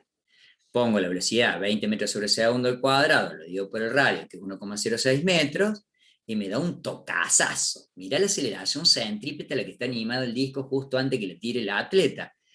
377,3 metros sobre segundo al cuadrado. O sea, 38 veces la gravedad. La gravedad ya es grande, siendo 10, como aceleración, te imaginas 38 veces 10. Pues en cualquier momento se le va a desgarrar el brazo, la articulación del cuerpo. No, bueno, ellos están entrenados para eso, o sea, no. ¿Está bien? Pero bueno, te permite calcular eso, por ejemplo. Mira, lo que me preguntas, a gusto de los astronautas, es lo que yo te pongo acá en el ejemplito 3. Ahora los llevo desde el atletismo, los llevo a la NASA, póngale, ¿no es cierto? Conforme se separan los cohetes propulsores, los astronautas en un transbordador espacial sienten aceleraciones que llegan a ser, en algunos de los casos, hasta 3 veces el valor de la gravedad, o sea, 30 metros sobre segundo al cuadrado, cuando nosotros estamos acostumbrados como máximo al 10, pon el 10, el 9,8. Entonces, en su entrenamiento, para que ellos estén preparados y fisiológicamente el cuerpo se banque eso y no se desmayen, porque conforme se van desprendiendo los cohetes, seguramente tienen que ir manejando compus y accionando comandos. Entonces se entrenan, y para entrenarse se montan a un dispositivo que sería equivalente a la calecita, pero no es una calecita, son 2 brazos, visto de arriba, ¿no? 2 brazos que tienen un radio, cada uno de esos brazos, de 9,45 metros, o sea que esto sería unos casi 19 metros de diámetro la distancia, y acá en los extremos van los asientos donde se colocan los astronautas. Y esto se pone a girar a una cierta velocidad angular omega, ¿está bien? Para que ellos acá, ahí en el borde, yendo a esta velocidad, que es la velocidad tangencial que tendría cada uno de estos tripulantes, estén sometidos a una aceleración centrípeta. Y la intención es que esta aceleración centrípeta, a esa velocidad supuesta constante, logre valer los 3G. Los 3G, por supuesto que no le vamos a poner justo el omega para que tengan el 3G de entrada. Se irá con un omega lento para que la aceleración sea 1.2G, dentro de 10 días 1.5G, es incremental, exactamente, es como cuando usted dice, bueno, me voy a entrenar para correr 30 kilómetros en una maratón, no es que va a salir a correr los 30 kilómetros de entrada, o sea, va a ir de a poco hasta llegar, hasta que el cuerpo se acostumbre, correcto, Augusto. Ya te cedo la palabra, Franco, te tengo presente, ya te cedo la palabra. Entonces, en ese entrenamiento los astronautas montan un dispositivo en el que experimentan una aceleración centrípeta, ahí está dibujada, y el astronauta se sujeta con firmeza, los ponen con cinturones, ¿no es cierto?, en el extremo de cada brazo mecánico, que luego va a girar a una rapidez constante, ¿no? A este V que se supone que es constante en módulo, como el auto, ¿viste? 20, 20, 20, 20. Entonces te dice, determina la velocidad angular omega, esta, a la cual el operador de este dispositivo tiene que poner, ¿no es cierto?, a funcionar para que en revoluciones por minuto y también en radianes sobre segundo, como para ensayar lo de los factores de conversión de vuelta, para que el astronauta tenga esta aceleración, esté sometido a esta aceleración de 3G y emule eso que le va a pasar a él cuando esté allá arriba con el transbordador en el espacio. Sabiendo que el radio, el diseño de esto, lo que hay en Cabo Cañaveral, supongo, es de 9,45 metros, que es donde se entrenan los astronautas. Bueno, dicha esta introducción, viene la solución acá, que ya te la cuenta, pero antes le cedo la palabra a Franco. Decime, Franquito. Perdón, es que yo había descargado el PDF y revisé el ejercicio número 2 y entiendo Sí. cómo se resuelve perfectamente, pero no entiendo cómo aplicar ese resultado al ejercicio, porque antes había dicho que esa fuerza, bueno, no la fuerza, esta aceleración se le aplica sobre el atleta y yo creí que era otra cosa. Entonces, ¿en dónde es que se aplica esta aceleración? Esta aceleración que yo calculé acá, ¿te refieres, Franco, de este ejemplo? Exacto. ¿En dónde Esa se ve? aceleración es la que sentiría, digamos, el disco que está tomado de la mano o la misma mano del atleta Ujú. hacia el centro, hacia el Ajá. centro, es la aceleración que tiene esta masa de 1 kilo hacia el centro, que tiene ese valor de casi 38 veces G, previo, Franco, a que él la suelte. Porque una vez que la soltó, él ya hace una trayectoria, un tiro parabólico y cae, ¿no es cierto? La mitad del tiro parabólico que estudiamos la semana pasada y ya no está más sometido a C. No sé si eso era lo que usted consultaba. Sí, sí, ahora lo entiendo, perdón, es que me estaba matando la duda. No, bueno, es que está bien que pregunte, porque mira, yo en apenas 15 segundos te dejé de que te matara esa duda. ¿Está bien? Está bien Perdón, lo preguntar. dejo. No, no hay problema. Lo único que yo por ahí estoy, yo te veo que vos me levantas la mano y yo ya te cedo la pregunta. Esto es muy de la academia. Yo les cuento, chicos, cuando yo voy a un congreso y doy una ponencia y están mis colegas escuchándome el trabajo que yo hice, generalmente por consigna, por logística, antes de que yo me largue a hablar, me van a decir, ingeniero, tiene 15 minutos para decir lo que tenga que decir, pero 10, úselo para decir y los otros 5 resérvelos para que el público les haga la pregunta a usted. ¿Está bien o no? Entonces es como que si yo tengo esos 10 minutos para hablar, pero en el medio los que están en el auditorio me interrumpen, yo no voy a poder dar mi exposición en 10, porque yo la cronometré para darla en 10. Ya la ensayé previamente. Entonces, en los últimos 5, todo el mundo está mudo, y en los últimos 5, todo el mundo me pregunta. Y en tal caso, si yo voy hablando algo y salta la duda, capaz si me deja seguir hablando, se la aclaro, o no. Y si no la aclare, me la pregunta al final. Entonces, yo trato de vivir esa experiencia, digamos, cuando doy clase, ¿no es cierto?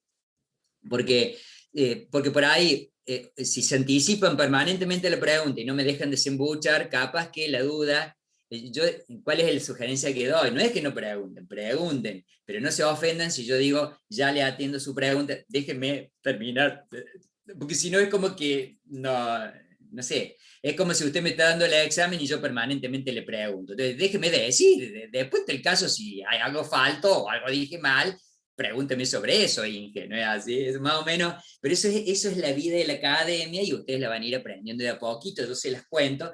Yo hace 33 años que transito la vida de la academia como profe, pero hace prácticamente 40 años que disfruto de la universidad, desde que fui estudiante hasta que me recibí de ingeniero y saqué los títulos de posgrado. Entonces, uno ya tiene un training enorme, pasado un montón de agua. Entonces, yo les trato de transmitir cómo nos manejamos en este trabajo fluido de dar clase, preguntarnos y todo eso.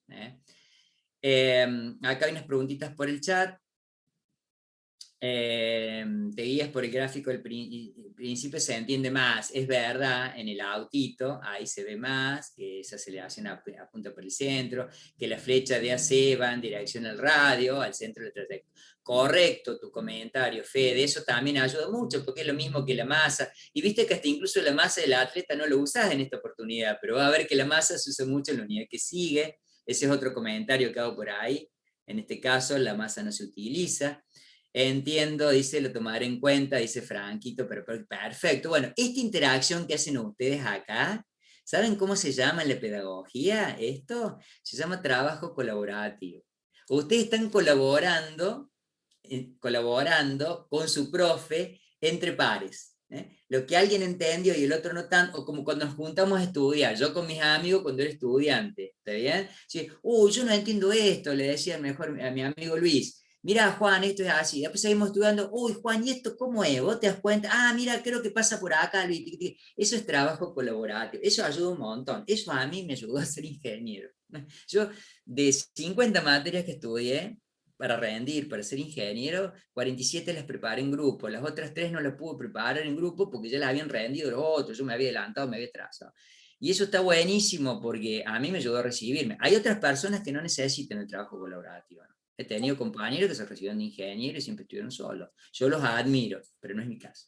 ¿Está bien? Pero eso está bueno. Bien.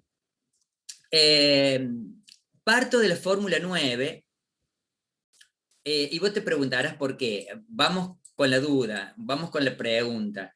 Acá te preguntaba cuánto vale la velocidad angular a la cual tengo que hacer funcionar este dispositivo para que el astronauta sentado acá y seguro esté sometido a la aceleración de 3G. Bueno, mira, si me pide una velocidad angular, entonces recupero esta otra, para darle peso también a esta, a la 9, en vez de a la 7, que es la que usé en el ejemplo de la atleta. AC vale omega cuadrado sobre el radio, pero entonces tengo que despejar a omega, porque yo quiero calcular a omega. Paso el radio dividiendo, me queda AC sobre radio, y paso el exponente como índice de raíz, y me queda la raíz cuadrada de AC sobre radio. AC sobre radio y después la raíz cuadrada. Y este AC, que sería la aceleración centrípeta, que tendría, Franco, la masa, en el caso del atleta, o el astronauta puesto ahí en el extremo, o el auto girando en la rotonda, ¿está bien? Esa aceleración centrípeta nos invitan a que sea 3 veces G, que es como yo quiero que él sienta. 3 veces G. Total, a eso lo sé. Y divido por el radio. Calcula 3 por 9,8, divido el 9,45, que es el radio, raíz cuadrada de 3,1, es 1,76 radianes. 1,76 radianes sobre segundo. ¿Qué sé yo, Inge? ¿Cuánto es? A mí me gustan las RPM. Bueno, en un radian hay 1 sobre 2 pi de rev, numerador. Y en un segundo, abajo, hay 1 sobre 60 de minuto. Entonces, el 1 por 60 pone el 60 arriba, ¿está bien? Y el 2pi por 1 pone, te repito ahí, Tomás, y el 2pi por 1 pone el 2pi. Entonces vos tenés que multiplicar por 60 y dividir por 2pi, que es más o menos multiplicar por 10, o sea, como si el 1,76 le dijera, che, por 10, 17,6 RPM. Bueno, en realidad si pones el rigor del cálculo, son 16,8. Aproximadamente 17 vueltas por minuto dan los tipitos acá, los astronautas de tipito, cariñosamente, ¿no es cierto? Las personas que tienen esa profesión o están ensayando para esa profesión de astronautas y están sometidos, no me quiero imaginar lo que debe sentir, ¿no? Que estás ahí, ¿no? La centrípeta, por un lado, la que te mantiene unida al brazo, y la centrífuga, que es la que te intenta llevar todos tus órganos, ¿viste? El cachete se te va a ir para allá, la panza, ¿no? Debe ser una sensación, no te da la sangre al cerebro, bueno, de eso se trata Eliseo, que ellos se vayan acostumbrando progresivamente para que la sangre siga llegando al cerebro. Es todo un entrenamiento, se logra, es un proceso, lleva tiempo, no es que al toque lo van a poner a ese omega, ¿está bien? Primero lo pondrán a un omega, yo que sé, de 8 revoluciones sobre minuto, después lo pondrán a 10, y así van progresivamente, pero debe ser horrible. Es como el mismo entrenamiento que tienen los pilotos de avión de guerra, chicos, para hacer un looping, para hacer maniobras. Ellos se someten a aceleraciones mucho mayores que G. Los pilotos de avión también se entrenan por lo mismo. Los astronautas son pilotos de otros aviones especiales, en definitiva, que son los transbordadores, los cohetes y todo eso. Bueno, y si quiere ser un cacho más curioso y no conformarse con lo que le pidió, que era omega, está bien, en radianes sobre segundo, en RPM, usted podría responder, ¿y a qué velocidad va el tipo acá, no? ¿A qué velocidad va el astronauta? Su opuesta constante, porque este omega es constante. Bueno, acuérdate la relación que yo te dije, que usamos por ahí, que B vale omega por el radio. Yo lo omega lo acabo de calcular en 1,76 radianes sobre segundo, o 1 sobre segundo. Lo multiplicas por 9,45, que son los metros, ¿está bien? Y con eso te va a dar que va a 16,6 metros por segundo el tipo ahí, que es lo que se despeina, que no se despeina nada porque lleva un casco, pero digo, sería la sensación del despeine, ¿no? La velocidad tan lineal o tangencial. Y eso representa, multiplicado por 3,6, o en un metro hay 1 sobre 1000 kilómetros, en un segundo hay 1 sobre 3600 de hora. Entonces lo mismo que multiplicar por 3600 y dividir por 1000. 3600 dividido 1000 es 3,6, 3,6 por 16,6 va aproximadamente a unos 60 kilómetros por hora. El tipo ahí, velocidad tangencial. ¿Se entendió, ingenieros? Ah, ya lo admití, Ramiro. Ya lo admití. Tenía un apellido con T e Y, ya lo admití. Lo reconocí ahí como alumno del curso. Gracias igual por avisarme, estimado Ramiro. Bueno, este fue como el primer cuerpo con todas las aplicaciones para que se lleven cosas a la clase de Hugo, y no solamente porque se lleven cosas a la clase de Hugo, pero que te diga, bueno, estudié la aceleración centrípeta y con el Inge Lanción, ¿y para qué lo usé? Y lo usé para varias cosas, ¿no? Para pensar en mi sobrino arriba de la calecita, en un auto que va por una rotonda, en un atleta, en este dispositivo de la NASA. Bueno, pero a veces en esos movimientos circulares no solamente existe la aceleración centrípeta por ser circular, aparece otra aceleración tangencial. Entonces, vos vas en el auto, mira, ¿no? Vos vas en el auto, en la rotonda, que está buena esta foto, y no vas a velocidad constante, vas aumentando esta velocidad en el tiempo, porque aparte de esta aceleración centrípeta que yo te explicaba y te enseñé a calcular, vos estás acelerando, vos entraste en la curva acelerando, entonces hay una aceleración tangencial. Esta aceleración tangencial sumada al centrípeta va a dar acá una aceleración total. Entonces el auto se está acelerando, te entra a la curva, acelerando, o le dio miedito a entrar a la curva tan rápido y frena. Entonces la aceleración centrípeta ya la tiene puesta, porque va en movimiento circular, y la aceleración tangencial se opone al movimiento, va para atrás. Esta tangencial que va para atrás, con esta centrípeta que va acá, la sumo y da la total.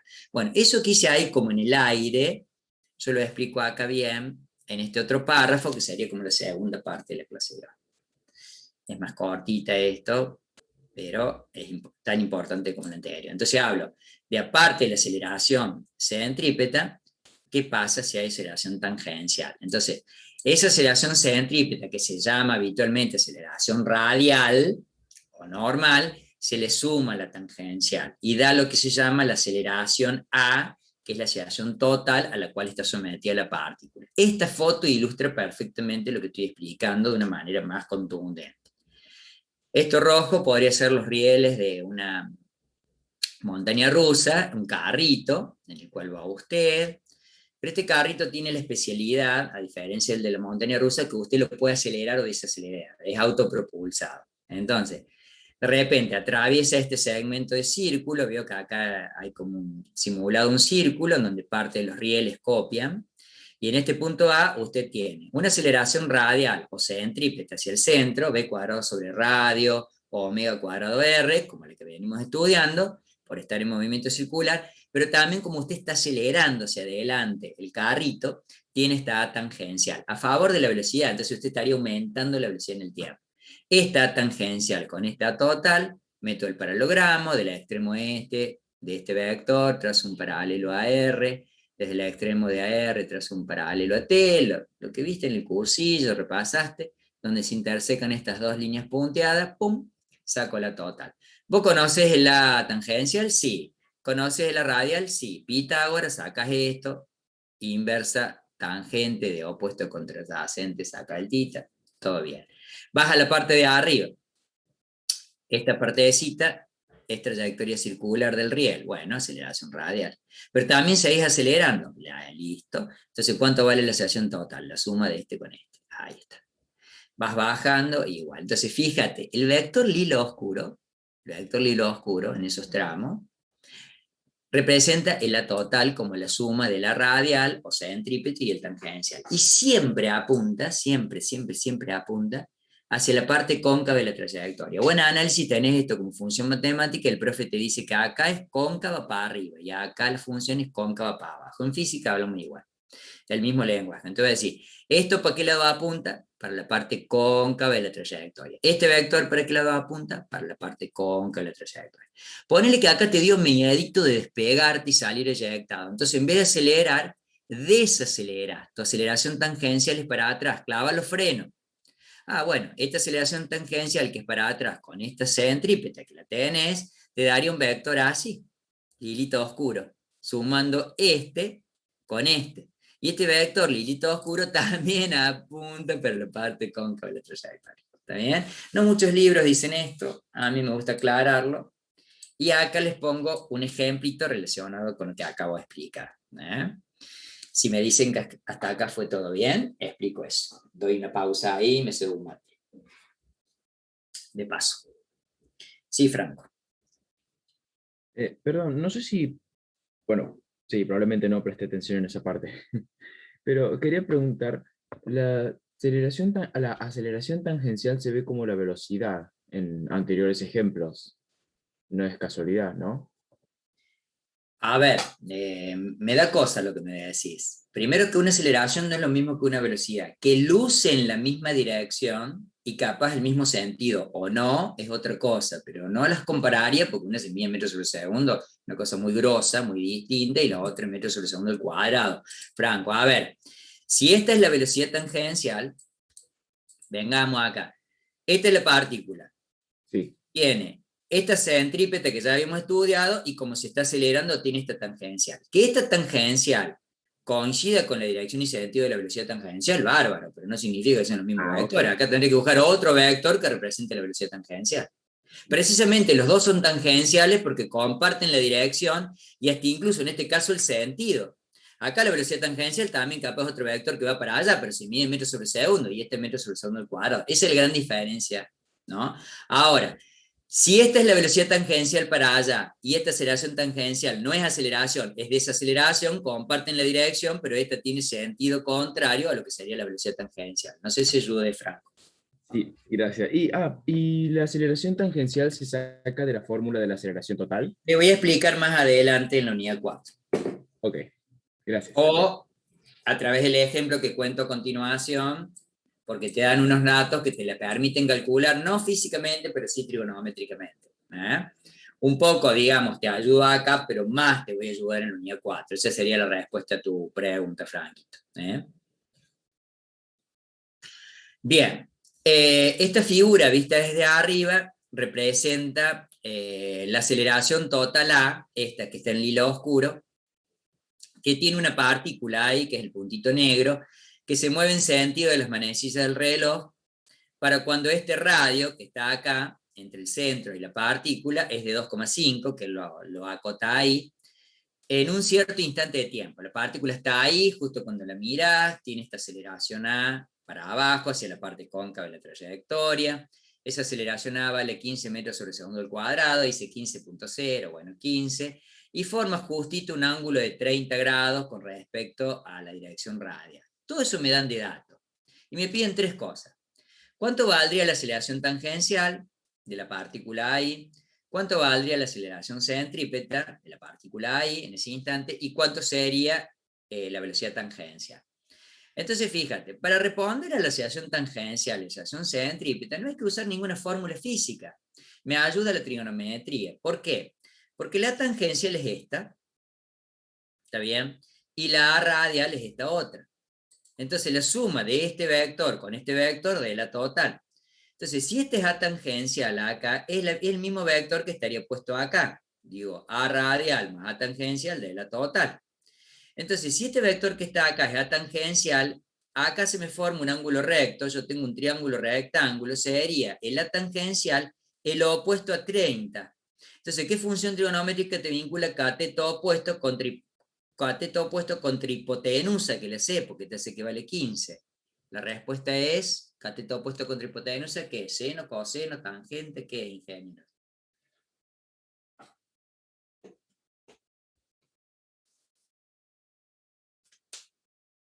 Seno, muy bien, María de la Paz. Tangente, dice Luca, no, opuesto contra, tangente es opuesto contra adyacente.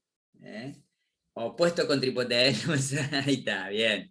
Entonces, si seno de 30 es cateto opuesto es AT sobre hipotenusa, que es A que conozco, ese A lo paso multiplicando y la tangencial que quiero averiguar es A seno de 30. Pongo los 15, pongo el seno de 30, que es 0,5, 0,5 multiplicado por 15 da que la aceleración tangencial sería un vectorcito acá de 7,5 metros sobre segundo al cuadrado. Este que está acá, que es lo mismo que lo opuesto que está acá, que hicimos con hipotenusa. Si este era 15, este más o menos la mitad.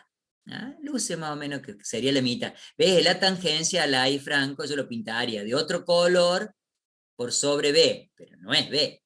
Está en este caso a favor de B, pero no es B. No hay problemas, Lucas. Diciendo cualquiera también uno a veces aprende, no se preocupe. Yo simplemente tiro la pelota a ver cómo ustedes están de atento y bueno, y si no, ahora corrige y ya está. Ahora, el A radial, que es la parte B, sería el A radial o el A tangencial que te pide ahí, la centrípeta, perdón, radial o centrípeta, me derrape mal. ¿Está bien? Sería adyacente contra hipotenusa. Entonces, adyacente contra hipotenusa, ¿qué uso ahora, chicos? ¿Qué función? Antes de mostrar acá, porque si no ya lo digo. ¿Qué es adyacente? Bien, coseno. Entonces, fíjate, coseno de 30 sería adyacente, que es AC, o A radial, sobre hipotenusa, que es A. Entonces, el A lo paso multiplicando, y el A centrípeta, o el A radial, o el A normal, va a ser A coseno de 30. Coseno de 30 te da 0,866, raíz de 3 sobre 2. Entonces, raíz de 3 sobre 2, que es 1,73 dividido 2 de 0,866, multiplicado por el 15, te va a dar 13 metros sobre segundo al cuadrado. Entonces, este tiene 13. Este tenía 7,5. Si este tiene 13, es un poquito menos que este que tiene 15. ¿Ven? Como buenas las cuentas, parecen hasta que andan con escala y todo, ¿no? Bien, entonces, tengo esta y respondí a la parte A y la parte B. ¿Y cuál sería el vectorcito rojo? La velocidad que tiene ahí tangencial, el módulo, la velocidad. Bueno, acuérdate que B vale omega por el radio. ¿Está bien? Pero yo no conozco omega, que lo tiro para poner acá, para poder sacar B. Pero acuérdate por la fórmula 9 que AC vale omega cuadrado por el radio. Y yo acabo de calcular AC. Fíjate, vale 13. De acá podría despejar omega, como hice recién en el ejemplo del astronauta, pasar el radio dividiendo y el exponente como índice raíz, hago AC sobre radio. raíz cuadrada, saco el omega, y una vez que tenga omega lo pongo acá, y como el radio es 2,5, creo que 2,5 o 1,5, no me acuerdo, 2,5, ya puedo sacar la velocidad en rojo, y ya está. Bueno, en vez de hacer esta cuenta previa, dije, le meto esto acá, y pongo la raíz cuadrada de AC sobre radio, lo multiplico por el radio, y hago la cuenta acá al final, 13, que vale AC, 2,5 que vale el radio, raíz cuadrada que llega hasta ahí, multiplico por el radio, hago toda esa cuenta y me da 5,7 metros sobre segundo, la velocidad tangencial, la roja, a la cual va la partícula en ese instante, que pasada a kilómetros por hora, es más o menos unos 20 kilómetros por hora, que en realidad sería kilómetros sobre hora. Y eso sería todo, estimados. Con esto habríamos finalizado la unidad 3. Yo ya estoy tipeando el material para hacer la primera parte, la unidad 4. Creo que la unidad 4, porque estuve charlando con Hugo y con mi equipo, lo podría hacer en 3 encuentros, 3 viernes, que yo lo empezaría el viernes que viene, si Dios quiere, que es las leyes de Newton, que es la dinámica. Esta tuvo 4 viernes, ¿viste? Óptica tuvo 3 viernes, esta más o menos creo que la estoy elucubrando. Todo depende de cómo me vayan quedando de largo los materiales, no quiero que los materiales tengan, a lo sumo tengan en hasta 12 páginas, que es lo que yo puedo más o menos presentar, digamos, ¿no? Porque si yo los extiendo un poco más, 12, 14, parece si me queda un material de 18 páginas para hablar en 1 hora 40, en 1 hora 50, es un montonazo. Entonces, bueno, en función de cómo me van quedando, es que decido el número de encuentros por cada unidad en esa planificación que vamos haciendo en grupo, con mis profes, con mis colaboradores incondicionales. ¿Cómo les fue? ¿Entendieron, ingenieros, hasta acá? ¿Todo bien? Sí, profe, todo re claro. ¿Les Estos gustó la PDFs clase? son ¿Estuvo buena? ¿Hay algo que quieren que perfectos. cambiemos, que modifiquemos, que hagamos? ¿Quieren dar clase ustedes? Yo les encargo un tema y ustedes presentan pantallas, yo los pongo de hoster ahí. ¿Y dan clase ustedes? ¿Quieren o no? Bueno, gracias Eliseo, gracias Máximo, gracias Javier. Me No, pero alegro. estos PDFs son buenísimos para Están estudiar, para buenos. repasar, son muy buenos. Bueno, me alegro. Son humildes, chicos. Yo reconozco que son humildes, que lo hago con mucho esfuerzo, me lleva mucho tiempo, pero forma parte de mi placer de ser profesor universitario, escribirlos. Y yo igualmente los escribía cuando les daba clase en el presencial, o sea, a mis alumnos, porque yo iba y llenaba pizarrones y hacía estas 12 páginas, borrando 12 pizarrones, póngale, en la facu. Y a lo mejor con un cañón electrónico me apoyaba en imágenes, en un PowerPoint, para no para no dibujar tanto, porque dibujar te lleva mucho tiempo y yo no soy muy bueno dibujando. Tengo letra clara y escribo más o menos lindo. Entonces iba complementando, iba señalando en el dibujo, iba escribiendo acá.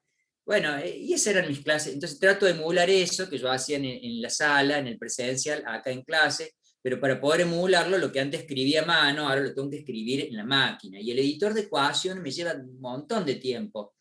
Los gráficos, más que nada, yo no soy bueno en eso tampoco, debo reconocerlo, hago lo que puedo.